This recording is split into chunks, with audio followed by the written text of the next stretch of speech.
Hello everyone. आज आम अष्टम श्रेणी विज्ञान बहिर प्रथम अध्याय शस्य उत्पादन और परिचालना विषयर प्रथम विषयर प्रश्न उत्तर करवा। तो चलो आ बेसी डेरी करवानी क्लास आरंभ करवा। तो प्रथम एक नंबर कौन कौच ना निम्न बंध निम्न ठीक उत्तर बाछि शून्य स्थान पूरण कर। अच्छा कौन सी एक प्रकार उद्भिद बहु परिमाण रे चाष करने को डैश कहुए ताला भितर कौन हम ना फसल कौन सी एक प्रकार उद्भिद को बहु परिमाण रे जदि चाष करा जाए ताहाको कौन कहुए फसल कहुए। तापरे फसल उत्पादन पूर्वर मृत्तिका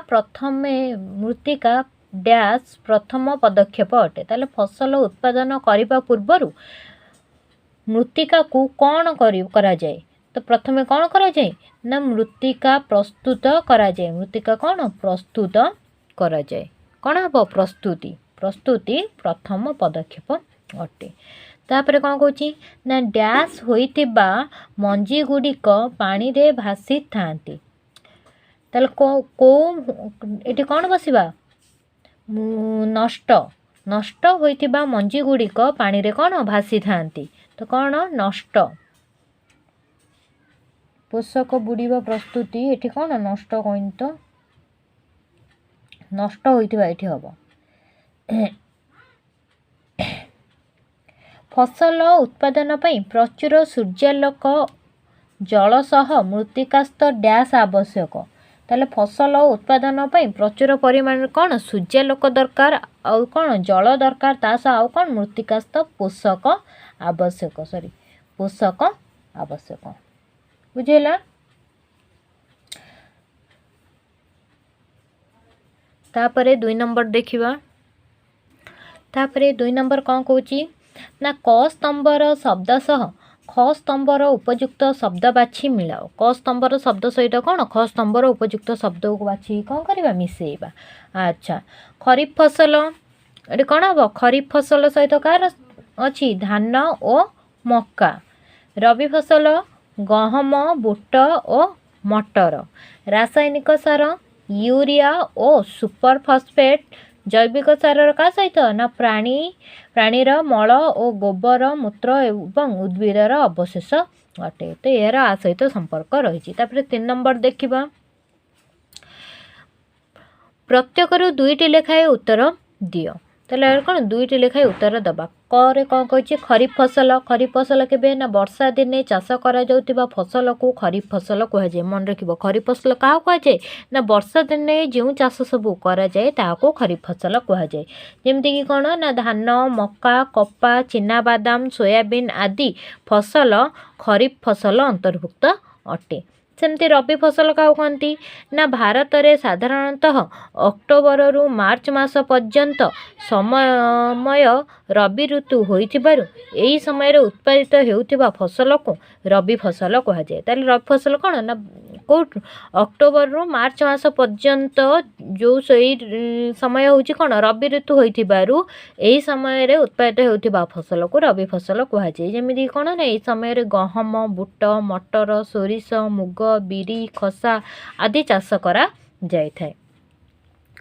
तापरे 4 नंबर देखिबा। 4 नंबर कौन कहूची ना गोटिए बा 2टी वाक्य रे उत्तर दियो। सबुज सार काहाको कहंती ना सबुज उद्भिद पची सड़ी जो सार प्रस्तुत हुए ताहाको सबुज सार कहुए। सबुज सार क्या कहुए ना सबुज उद्भिद गुड़िक से जो पची सड़ी गले जहाँ परिणत हुए जो जो सार परिणत होता है ताहा कौन कहुए ना सबुज सार कहुए। यह साधारणतः धणीचा और छणपट जातीय उद्भिदर विघटन उत्पन्न होता है। ये साधारणतः किए धणीचा और छणपट जतिक उद्भिद एगुड़ा पची सड़ी की सबुज सार उत्पादन हुए। कंबाइन मेसीन कार्य कौन कंबाइन मेसीन कार्य कौन। अच्छा कंबाइन मेसीन द्वारा धान काटिबा और उड़ाइबा उभय कार्य कराई थाए। कंबाइन मेसीन आम कौन करवा धान काटी परिबा आ ताको उड़ाई परिबा मध्य। तापरे देखिबा। तापरे ग कौन कहला ना अमल परे मंजी को पवन रे उड़ा जाए काहेकि। ताले से कौन कहूँ ना अमल आम जो कर साइला परे मंजी को कौन पवन रे उड़ा କାହିଁକି ନା ଅମଳ ପରେ ମଞ୍ଜିରୁ ଅଗାଡ଼ି ଓ ଧୂସକୁ ଅଲଗା କରିବା ପାଇଁ ପବନରେ ଉଡ଼ାଯାଏ। ତାହେଲେ ଅମଳ ପରେ କ'ଣ ମଞ୍ଜିରୁ ଏତକ ସବୁ ଅଗାଡ଼ି ଅଛି, ଧୂଳି ଅଛି, ସେଗୁଡ଼ିକୁ କ'ଣ ଅଲଗା କରିବା ପାଇଁ ପବନରେ ଉଡ଼େଇ ଦେଲେ ସେଗୁଡ଼ା ସବୁ ଅଲଗା ହେଇଯାଏ। ତାପରେ ଘ କ'ଣ କହୁଛି ନା ଉତ୍ତମ ମଞ୍ଜି ବାଛିବା କିପରି? ଉତ୍ତମ ମଞ୍ଜି ବାଛିବା ପାଇଁ ମଞ୍ଜି ଗୁଡ଼ିକୁ ପାଣିରେ ପକାଯାଏ। ତାହେଲେ ଉତ୍ତମ ମଞ୍ଜି ଭଲ ମଞ୍ଜିକି ବାଛିବାକୁ ହେଲେ ଆମକୁ କ'ଣ କରିବାକୁ ପଡ଼ିବ? ମଞ୍ଜି ଗୁଡ଼ିକୁ ପାଣିରେ ପକାଇଦେବା। ଯେଉଁ ମଞ୍ଜି ଗୁଡ଼ିକ ପାଣିରେ ବୁଡ଼ିଯାଏ ସେଗୁଡ଼ିକ ହେଉଛି ଉତ୍ତମ ମଞ୍ଜି। ଯେଉଁଗୁଡ଼ା ସବୁ ଭଲ ମଞ୍ଜି ସେଗୁଡ଼ା ପାଣିରେ ବୁଡ଼ିଯିବ। ଖରାପ ମଞ୍ଜି ସବୁ କ'ଣ ହେଇଯିବ ନା ପାଣିରେ କ'ଣ ଭାସି ଉଠିବ। ତାହେଲେ ଉତ୍ତମ ମଞ୍ଜିକୁ ଆମେ ଏଇଭଳି ଭାବରେ କ'ଣ ବାଛି ପାରିବା। ମୁଁ କ'ଣ କହୁଛି ନା ବୁନ୍ଦା ଜଳସେଚନ କହିଲେ କ'ଣ ବୁଝ। ବୁନ୍ଦା ଜଳସେଚନ ପଦ୍ଧତିରେ ଜଳ ବୁନ୍ଦା ବୁନ୍ଦା ହୋଇ ଫସଲର ମୂଳରେ ପଡ଼େ। ଏଥିରେ ଜଳ ଆଦୌ ନଷ୍ଟ ହୁଏ ନାହିଁ। ତ ଜଳ ଯଦି ସର୍ଟେଜ୍ ଥାଏ ବା ଜଳ କମ୍ ଥିବ ତାହେଲେ ଜଳକୁ ଆମେ କେମିତି କମ୍ ବ୍ୟବହାର କରିକି ଫସଲ କରିବା, ସେଥିପାଇଁ ଆମେ କ'ଣ କରିବା? ବୁନ୍ଦା ଜଳସେଚନ ପଦ୍ଧତି ଅବଲମ୍ବନ କରିବା। ବୁନ୍ଦା ଜଳସେଚନ ଅବଲମ୍ବନ କଲେ କ'ଣ ହେବ? ଜଳ ଗୁଡ଼ିକ ବୁନ୍ଦା ବୁନ୍ଦା ହୋଇକି ଫସଲର ମୂଳରେ ପଡ଼ିବ। ଏଥିରେ କ'ଣ ହେବ? ଜଳ ଅଧିକ ନଷ୍ଟ ହେବ ନାହିଁ। ତାପରେ 5 ନମ୍ବର କ'ଣ କହୁଛି? ସଂକ୍ଷେପରେ ନିଜ ଭାଷାରେ ଲେଖ। ମୃତ୍ତିକା ପ୍ରସ୍ତୁତି। ଆଚ୍ଛା, ମୃତ୍ତିକା ପ୍ରସ୍ତୁତି କ'ଣ ନା ଶସ୍ୟ ଉତ୍ପାଦନ ପୂର୍ବରୁ ମୃତ୍ତିକାକୁ ଫସଲ ନିମନ୍ତେ ଉପଯୋଗୀ କରିବା ପ୍ରକ୍ରିୟାକୁ ମୃତ୍ତିକା ପ୍ରସ୍ତୁତି କୁହାଯାଏ। ସେ କହୁଛି ଶସ୍ୟକୁ ଉତ୍ପାଦନ ଯେଉଁ ହେଉଛି ତ ଉତ୍ପାଦନ କରିବା ପୂର୍ବରୁ ମୃତ୍ତିକାକୁ କ'ଣ ଫସଲ ନିମନ୍ତେ ଉପଯୋଗୀ କରିବା ନିମନ୍ତେ ମୃତ୍ତିକା ଯେଉଁ ପ୍ରସ୍ତୁତ କରାଯାଏ ତାହାକୁ ମୃତ୍ତିକା ପ୍ରସ୍ତୁତ କୁହାଯାଏ। ଶସ୍ୟ ଉତ୍ପାଦନର ଏହା ହେଉଛି ପ୍ରାଥମିକ ସୋପାନ। ଶସ୍ୟ ଉତ୍ପାଦନର ଏହା ହେଉଛି କ'ଣ? ପ୍ରଥମ ସୋପାନ। ମାଟିକୁ ତଳ ଉପର କରି ଏହାକୁ ଫସଫସିଆ ଓ ହାଲୁକା କରିବା ସହ ଶସ୍ୟ ଉତ୍ପାଦନ ପାଇଁ ଅନୁକୂଳ ବାତାବରଣ କରିବା ଏହାର ମୁଖ୍ୟ ଉଦ୍ଦେଶ୍ୟ ହୋଇଥାଏ। ଏହାଦ୍ୱାରା ମୃତ୍ତିକା ଭିତରକୁ ଜଳ ବାୟୁ ଯିବା ସହ ମୃତ୍ତିକାର ମାନ ମଧ୍ୟ ବଢ଼ିଥାଏ। ମାଟି ଭିତରେ ରହୁଥିବା ଉପକାରୀ ଜୀବ ଓ ଅଣୁଜୀବଙ୍କ ପାଇଁ ମାଟି ତଳ ଉପର ହେବା ଅତି ଆବଶ୍ୟକ ଅଟେ। ତାହେଲେ ମାଟି ଭିତରେ ରହୁଥିବା ଯେଉଁ ଉପକାରୀ ଜୀବ ଆଉ ଅଣୁଜୀବଙ୍କ ପାଇଁ ମାଟି କ'ଣ ତଳ ଉପର ହେବା ନିହାତି ଆବଶ୍ୟକ ଅଟେ। ତାପରେ କ'ଣ ନା ମଞ୍ଜି ବୁଣା।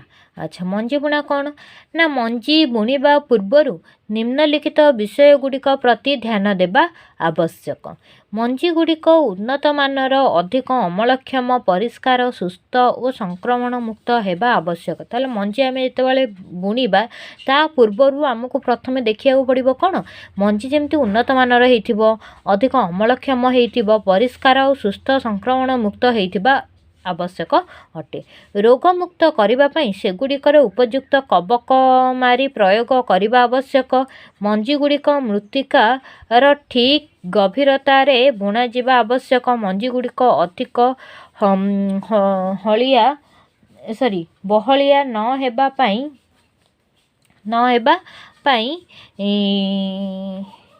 ମଞ୍ଜି ଗୁଡ଼ିକୁ ଠିକ୍ ବ୍ୟବଧାନରେ ବୁଣାଯିବା ଆବଶ୍ୟକ। ଗଛ ଗୁଡ଼ିକ ଯେମିତି ବହଳିଆ ନ ହେବା ପାଇଁ ମଞ୍ଜି ଗୁଡ଼ିକୁ ଠିକ୍ ବ୍ୟବଧାନରେ ଆମେ ବୁଣିବା ଆବଶ୍ୟକ ଅଟେ। ମଞ୍ଜି ଗୁଡ଼ିକ ଗଜା ହେବା ପାଇଁ ମୃତ୍ତିକାରେ ଯଥେଷ୍ଟ ଜଳ ରହିବା ଆବଶ୍ୟକ। ମଞ୍ଜି ଗୁଡ଼ିକ ଯେମିତି ଗଜା ହେବ ସେଥିପାଇଁ ଆବଶ୍ୟକ ଜଳ ଥିବା ଦରକାର।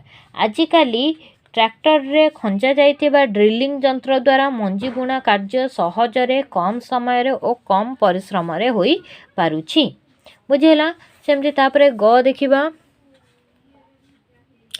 ତୃଣକ ଦମନ। ଆଚ୍ଛା, ତୃଣକ ଦମନ କ'ଣ ନା ଜମିରେ ଫସଲ ସହିତ ଆପେ ଆପେ ବଢ଼ିଥିବା କେତେକ ଅଦରକାରୀ ଉଦ୍ଭିଦକୁ ତୃଣକ କୁହାଯାଏ। ତୃଣକ ଆମେ ଜମିରେ ଯେଉଁ ଫସଲ କରିଥାଉ ସେଥିରେ ଆପେ ଆପେ କ'ଣ କିଛି ଅଦରକାରୀ ଉଦ୍ଭିଦ ଉଠି ଯାଇଥାଏ, ଯାହାକୁ କି ଆମେ କ'ଣ କହିଥାଉ? ତୃଣକ କୁହାଯାଏ। ହାତରେ ଓପାଡ଼ି ବା ଖୁରୁପି କିମ୍ବା ମଞ୍ଜି ଡ୍ରିଲ୍ ଯନ୍ତ୍ର ଦ୍ୱାରା ବା ତୃଣକ ମାରି ପ୍ରୟୋଗ କରି ତୃଣକ ଗୁଡ଼ିକୁ ଦମନ କରାଯାଏ। ବୁଝିହେଲା? ତାପରେ ଘ କ'ଣ କହିଲା ନା ୱିନୋଇଂ କ'ଣ ନା ଅମଳ ହୋଇଥିବା ଦାନାକୁ କୁଲା ବା ମେସିନ୍ ଦ୍ୱାରା ଉଡ଼ାଇ ଅଗାଡ଼ି ଅଲଗା କରି ମଞ୍ଜି ସଂଗ୍ରହ କରିବାକୁ ୱିନୋଇଂ କୁହାଯାଏ। ସେ କହୁଛି କ'ଣ ନା ଅମଳ ହୋଇଥିବା ଯେଉଁ ଦାନା ଅଛି ତାକୁ କ'ଣ କୁଲା ହେଉ କି ମେସିନ୍ରେ ହେଉ ତାକୁ ଉଡ଼େଇକି କ'ଣ ସେଥିରୁ ଅଗାଡ଼ିକୁ ଅଲଗା କରି ମଞ୍ଜି ସଂଗ୍ରହ କରିବାକୁ କ'ଣ କୁହାଯାଏ? ନା ୱିନୋଇଂ କୁହାଯାଏ। मंजी धूस अगाड़ी न रही मंजी परिष्कार रहे। एमिति करबा द्वारा मंजी कौन परिष्कार रुहे आउ अलिया हरिका रुहे नाही। तापर 6 नंबर रासायनिक सार जैविक सार ठारू किपरि पृथक। से कहते रासायनिक सार जो अच्छी जैविक सार ठारू से केमिति पृथक। अच्छा रासायनिक सार कौन ना रासायनिक सार एक अजैविक लवण। ताहले रासायनिक सार होची गोटे कौन अजैविक लवण। जैविक सार होची कौन ना जैविक सार एक प्राकृतिक पदार्थ अटे जहाँ मनुष्यर वर्ज्य वस्तु गोबर और उद्भिदर अवशेषर विघटन ही मिली था। जैविक सार होची कौन गोटे प्राकृतिक पदार्थ जहाँकि कौन मनुष्यर वर्ज्य वस्तु आ गोबर उद्भिदर अवशेष एगुड़िकर विघटन कौन जैविक सार प्रस्तुत होता है। रासायनिक सार यह कारखाना प्रस्तुत करा जाए। रासायनिक सार को कौन प्रस्तुत करा जाए ना कारखाना प्रस्तुत करा जाए। किंतु जैविक सार कौटी प्रस्तुत करा जाए ना यह जमी रे प्रस्तुत करा जाए। यह कौन प्रस्तुत हुए जमी रे प्रस्तुत होता है। रासायनिक सार यह मृत्तिका को ह्यूमस दे न थाए। रासायनिक सार कौन करता मृत्तिका को ह्यूमस दे न थाए। किंतु जैविक सार कौन करता है यह जमी को प्रचुर परिमाण रे ह्यूमस जोगाई थाए। जैविक सार भूमि को कौन करता है जमी कौन प्रचुर परिमाण रे ह्यूमस जोगाई थाए। सेमती आईवी रे कौन कहूँ रासायनिक सार ना एगुड़िक उद्भिद पोषक यथा नाइट्रोजेन फॉस्फोरस और पोटासियम आदि पोषक परिपूर्ण होता है। ताले एथेर कौन होता है उद्भिदर पोषक रही है कौन ना रासायनिक सार रे एगुड़िक उद्भिद पोषक यथा कौन ना नाइट्रोजेन थाए फॉस्फोरस थाए पोटासियम आदि पोषक परिपूर्ण होता है। किंतु जैविक सार रे कौन एथिरु उद्भिद पोषक खूब कम परिमाण रे थाए। रासायनिक सार रे जैविक पोषक उद्भिद पोषक कौन परिपूर्ण होइके थाए किंतु जैविक सार रे उद्भिद पोषक खूब कम परिमाण रे थाए। रासायनिक सार रे कौन होता है ना केतेक रासायनिक सार उदाहरण है कौन ना urea super phosphate potash NPK DAP. ताल रासायनिक सार सब किए ना यूरिया हूँ गोटे रासायनिक सार आउ कौन ना सुपर फॉस्फेट आउ कौन ना पोटास एनपीके आटा कौन डीएपी। सेमती जैविक सार कौन जैविक सार उदाहरण है जिया खत खत बोरझांजी खत गोबर हाड़मुड़ पिड़िया हाड़मुड़ आउटा हूँ कौन हाड़ गुंड आउटा हूँ कौन ना पिड़िया एगुड़ा हूँ सब कौन जैविक सार। सेमती रासायनिक सार कौन ना अत्यधिक रासायनिक सार प्रयोग कले जमी तार उर्वरता हराए। आमे जदि रासायनिक सार अधिक प्रयोग करवा जमी कौन तार उर्वरता हरईदब। किंतु जैविक सार जदि आम प्रयोग करुचे अधिक जैविक सार जमीर उर्वरता बढ़ाई थाए। जदि आम जैविक सार बढ़ाऊे ताले जमीर उर्वरता बढ़ी थाए। जदि आम रासायनिक सार प्रयोग करुचे ताले जमीर उर्वरता कौन हम ना कमी जीव। तापरे रासायनिक सार मृत्तिका प्रदूषण एक उत्स। मृत्तिका प्रदूषण मुख्य उत्स किए ना रासायनिक सार। रासायनिक सार जब आम प्रयोग करवा ताल मृत्तिका कौन हो प्रदूषण हो। किंतु जैविक सार यह साधारणतः मृत्तिका प्रदूषण न करी थाए। जैविक सार कौन मृत्तिका को प्रदूषण करी न थाए किंतु रासायनिक सार मृत्तिका को प्रदूषण करी थाए। आउ कौन ना जमी रे रासायनिक सार प्रयोग कले जमीर जल धारण क्षमता ह्रास पाए। आम जब रासायनिक सार प्रयोग करुचे जमीर अधिक ताले जमीर जल धारण क्षमता कौन हो कमिजिव।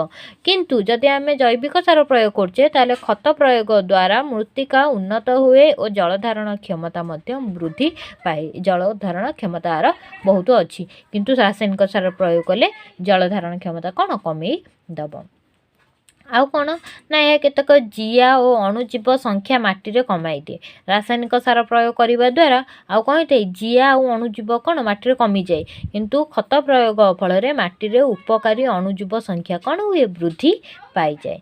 बुझीगला ताले एठी आमे कौन ना रासायनिक सार और जैविक सार मध्य कौन पृथक पार्थक्य एठी दर्शई देले। बुझीगला तापरे 7 नंबर देखिबा। 7 नंबर कौन कहूँ ना जलसेचन काहाकू कहती। जलसेचनर दुईटी पद्धति वर्णना कर जो जल संरक्षण हुए। ताले जलसेचन क्या कहती, जलसेचन दुईटी पद्धति वर्णना करवा और जो जल संरक्षण हुए से विषय लिखा।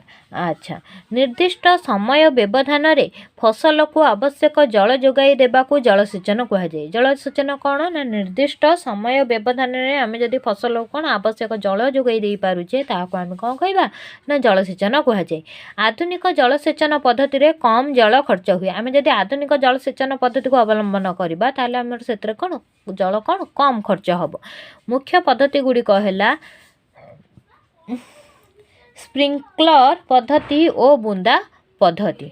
अच्छा, स्प्रिंकलर पद्धति बा छिंचा पद्धति ये कौन ना पर्याप्त जल पाउ नथिबा असमतल स्थान रे एही पद्धति रे जलसेचन करा जाए। ताले एही मध्यम रे आमे कोन करथाउ ना जो जगह कौन जल पाउ नाही बा पर्याप्त जल पाउ नथिबा असमतल स्थान रे एही पद्धति रे कौन जलसेचन करा जाए। आ कौन हुए ना लंबा पाइप रे निर्दिष्ट व्यवधान रे घूर्णायन मान नोजल खंजा जाई थाए। से कौन कौन लंबा पाइप द्वारा निर्दिष्ट व्यवधान रे गोटे कौन करवा ना घूर्णायमान नोजल खंजा जाई थाए। पंप साहाय्य जल मुख्य पाइप देई गति करने समय रे घूर्णायमान नोजल द्वारा वर्षा हेबा भली छिंचाड़ी होई पड़े। ताले पंप साहाय्य जल कौन होता है मुख्य पाइप देई गति करी घूर्णायमान नोजल द्वारा ये कौन वर्षा भलिया चारिआडे कौन छिंचाड़ी होइकी पड़ी थाए। एथिरे जल आदौ नष्ट होई न थाए। एई जो स्प्रिंकलर पद्धति माध्यम बा छिंचा पद्धति माध्यम रे जल कौन आदौ नष्ट होई न थाए। तापरे कौन 8 नंबर कौन कौन ना वर्षा दिने गहम बुणिले कौन असुविधा हेब कारण सह वर्णना कर। जदि आम वर्षा दिने जदि गहम बुणवा कौनटा असुविधा हेब। विभिन्न प्रकार फसल विभिन्न परिमाण रे जल आवश्यक करुथिबारु फसल अवस्था को देखि आवश्यक मुताबक जलसेचन करा जिबा आवश्यक। से कहूँ कौन ना विभिन्न प्रकार फसल जो अच्छी तार विभिन्न परिमाण रे केते कौन जल आवश्यक ता अवस्था को देखिकी आमको कौन जल सेचन करा जिबा आवश्यक। गहम एक रबी फसल ओ यह शीत ऋतु रे चाष करा जाए। गहम हूँ गोटे कौन रबी फसल जहाँकि आम कौन शीत ऋतु रे चाष करूँ। रबी फसल पाई कम जल आवश्यक होउतिबारु शीत ऋतु यही फसल पाई उपयुक्त अटे। रबी फसल पाई ये कम जल आवश्यक होइतिबारु ये कौ ऋतु रे ना शीत ऋतु ये फसल कौन करा जाई थाए। वर्षा दिने गहम बुणिले गहम गछ मूल अधिक पानी जमा होगा फल गछ मरी जाए। ताले वर्षा दिने ये कौन कम जल आवश्यक करता है। गहम फसलटा कौन कम जल आवश्यक करता है। आम जब वर्षा दिने जदि ये फसल करवा ताले गहम गछ मूल कौन हम अधिक परिमाण रे पानी कौन हम जमा होकर रहा कौन गछ मरीज। प्रबल वर्षा रे गहम अमल करिबारे असुविधा देखा जाए। बुझीगला कारण यार कारण कौन ना जमी रे जल जमी गले माटी रे वायु चलाचल बाधाप्राप्त हुए और गछ मूल अम्लजान पाइबारु वंचित हुए। जमी रे जदि कौन हम जल जमी जीव ताले माटी रे कौन वायु चलाचल कौन बाधाप्राप्त हेब एवं गछ मूल रे कौन अम्लजान पाइबारु वंचित हेब। विभिन्न प्रकार क्षतिकारक लवण माटी रे कौन हुए जमी जाए जहाद्वारा गहम फसलर अभिवृद्धि घटिब नाही। बुझेला ताले जदि आम कौन यही वर्षा ऋतु है ताले क्षतिकारक लवण कौन हम माटी रे जमीज जहाद्वारा कि गहम फसलर कौन वृद्धि घटी पार ना। बुझेला सेमती 9 नंबर कौन कौची ना बारंबार जमी रे फसल चाष कले जमीर की क्षति हुए। आम जदि बारंबार गोटे जमी रे जदि फसल करी चलिबा ताले जमीर कौन क्षति हेब। बारंबार जमी रे फसल चाष कले मृत्तिकार केतोटी पोषक पदार्थ कमी जाए। जदि आम बारंबार जमी रे कौन गोटे जमी रे फसल करी चलिबा ताले मृत्तिकार कौन केते गुड़िए पोषक पदार्थ जेकी कौन हो जाए कम जमी जाए कह जाए जमी जाए। सब प्रकार उद्भिद माटीरू मिलुथिबा खनिज लवण समान परिमाण रे आवश्यक करती नहीं। से कौन कौन जे सब प्रकार जो उद्भिद सब अच्छी माटीरू जो मिलूची कौन खनिज लवण समान परिमाण रे से कौन आवश्यक करती नहीं।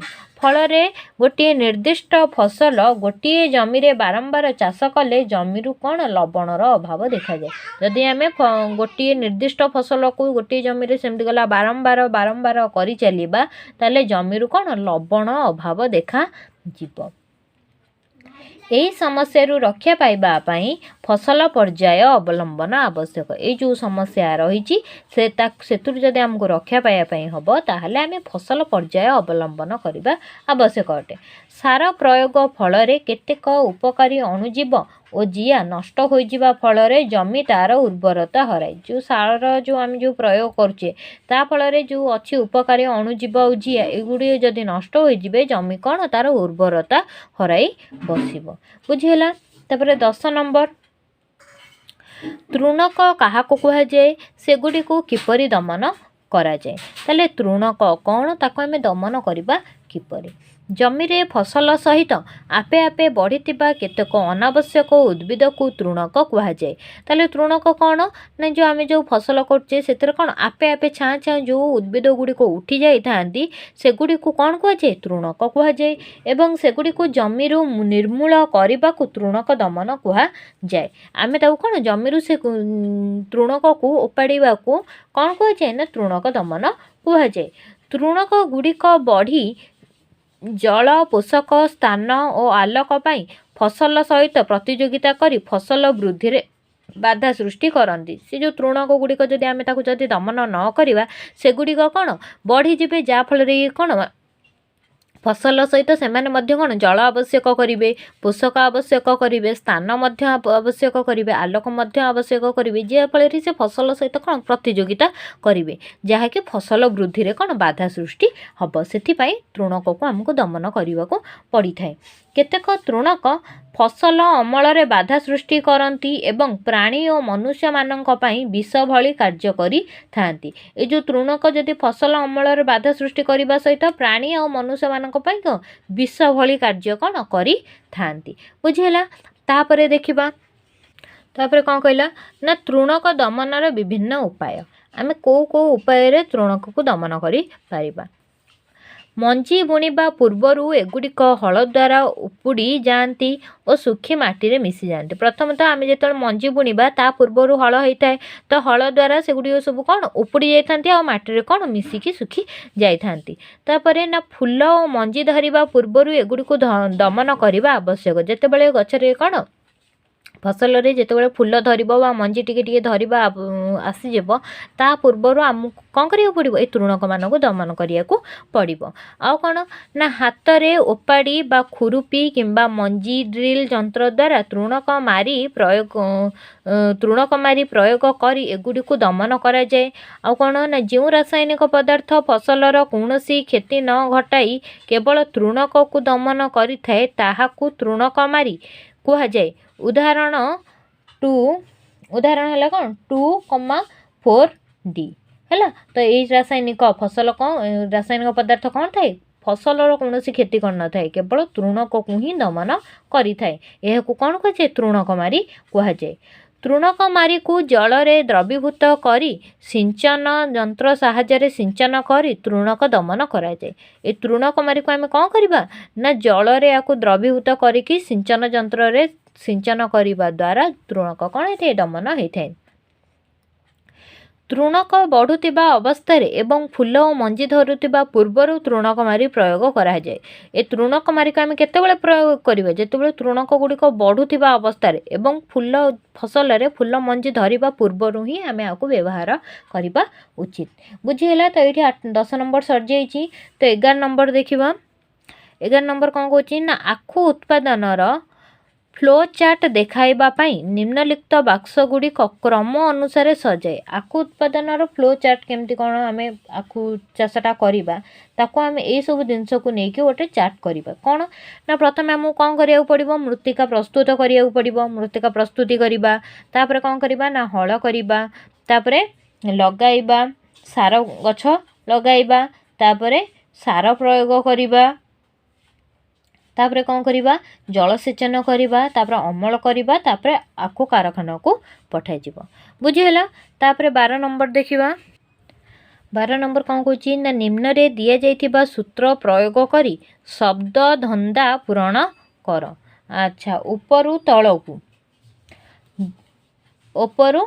ତଳକୁ ହିସାବରେ ଲେଖିବା। କ'ଣ ଜମିକୁ ଚାଷ କରାଯାଏ, ଅଣୁ ଜୀବ ଦ୍ୱାରା ପଚି ସଢ଼ି ଯିବା, ତାପରେ ବାମରୁ ଡାହାଣକୁ ଜମିକୁ ପାଣି ମଡ଼ାଇବା ଆଉ ଅନାବନା ଗଛକୁ ନିର୍ମୂଳ କରିବା।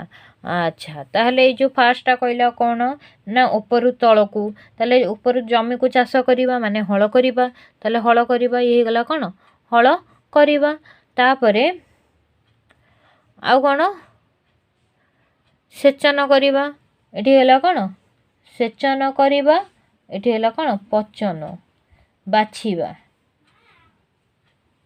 ଆଚ୍ଛା, ଇଏ ହେଲା କ'ଣ ହଳ କରିବା, ଏଇଟା ହେଲା କ'ଣ ହଳ କରିବା। ଇଏ ହେଲା କ'ଣ ଜଳସେଚନ, ଜଳସେଚନ। ଏଇଟା କ'ଣ କରିବା ବାଛିବା, ଏଇଟା ହେଇଗଲା କ'ଣ ବାଛିବା। ବୁଝିହେଲା? ତ ଏଇଠି ଆମର 12 ନମ୍ବର ସରିଯାଇଛି। ଏଇଠି ଆମର କ'ଣ ପ୍ରଥମ ଅଧ୍ୟାୟର କ୍ୱେଶ୍ଚିନ୍ ଆନ୍ସର ପ୍ରଶ୍ନ ଉତ୍ତର ସରିଯାଇଛି। ଯଦି ଭିଡ଼ିଓଟି ଭଲ ଲାଗିଛି ଗୋଟେ ଲାଇକ୍ କରିଦେବେ ଏବଂ ସବୁ ଫ୍ରେଣ୍ଡମାନଙ୍କ ପାଖକୁ ସେୟାର କରିଦେବେ, ଯାହାଫଳରେ କି ସେମାନେ ମଧ୍ୟ କ'ଣ ଏ କ୍ଲାସ୍ଟିକୁ ଆଟେଣ୍ଡ କରିପାରିବେ ଏବଂ ପ୍ରଶ୍ନ ଉତ୍ତର କରିପାରିବେ ଏବଂ ବୁଝିପାରିବେ ମଧ୍ୟ। ଶେଷ ପର୍ଯ୍ୟନ୍ତ ଭିଡ଼ିଓଟିକୁ ଦେଖିଥିବାରୁ ଧନ୍ୟବାଦ।